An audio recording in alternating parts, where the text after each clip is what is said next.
gonna put caprese inside a meatball. To make 8 big balls that are stuffed half with bocconcini, those are the little mouthfuls of mozzarella cheese, and half with cherry tomatoes, to yield 8 of those, you're gonna start with 2 pounds of meat. And this is a combination of ground beef, pork, and veal. Handful of flat leaf parsley, a little bit of allspice, which is the secret ingredient in all of my beef or ground beef, pork, and veal based meatballs. I just put a little pinch in. Then I grate in a whole bunch of garlic, salt, over the shoulder for luck, pepper. How come that doesn't get thrown over the shoulder? I have no idea. And now instead of breadcrumbs, I'm using some stale bread that I've soaked in milk. You don't want this to be too wet, so squish out some of that liquid before you add it down into the bowl. Now I'm gonna pop an egg down in there. Bloop.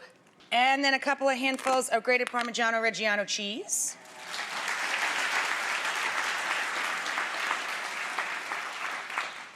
Cheese always gets a nice round of applause, I find here.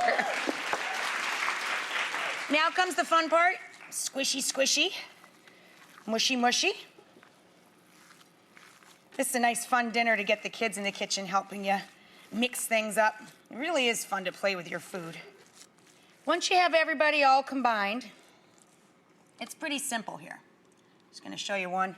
You take your cherry tomato or your bocconcini. Then what I do is I take a handful of it like I'm making a 1/4 pound burger. Just eyeball it.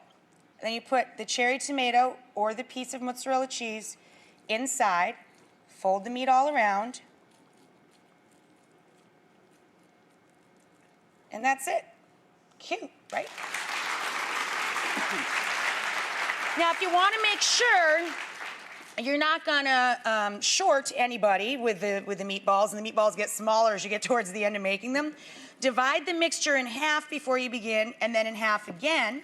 Just do the math, you know, sectioned off before you roll them, and then pinch that in the middle, and you know, okay, this is the amount I need for each of my 8 meatballs. I've got them on a rimmed baking sheet.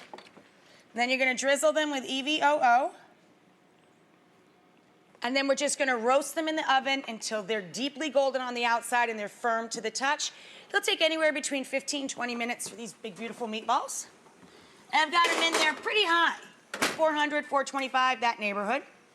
Over here, I've got my beautiful San Marzano tomatoes that I just lightly crushed up with my potato masher here, bubbling away, reducing, concentrating their flavor. This is just a ton of basil. I put it down, a whole bunch of basil, put it down in a food processor with some Parmigiano-Reggiano cheese, 1 clove of garlic, and some toasted pine nuts, these little guys right here. And then whenever I make the pesto myself at home, I really like the way a teaspoon of lemon zest just really brightens the pesto. Then you pop the lid on and drizzle in a little EVOO till it forms a nice paste, and you're good to go. So I made my own pesto, but you can do the same trick with some store-bought pesto. You're gonna want about a 1/2 cup of pesto for 1 28-ounce can of San Marzano tomatoes that you crush up, season with salt and pepper, and just let them bubble away and thicken up a little bit. Then you're gonna add it down into the pan when you turn the tomatoes off. And that lovely, really strong basil flavor goes all the way through your sauce. So this will be the bed for our meatballs. I wanna show you the inside of one of each here. Cut down through. Look how cute that is with the tomato in there, but not to be outdone by the ball of mozzarella. Put these big, beautiful guys down in there.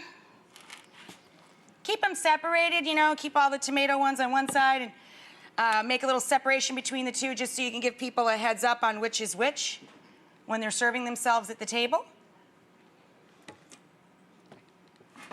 Here we go. So that's 4 big entree servings of caprese-stuffed meatballs.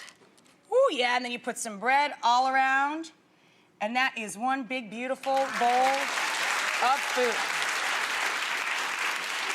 Nice.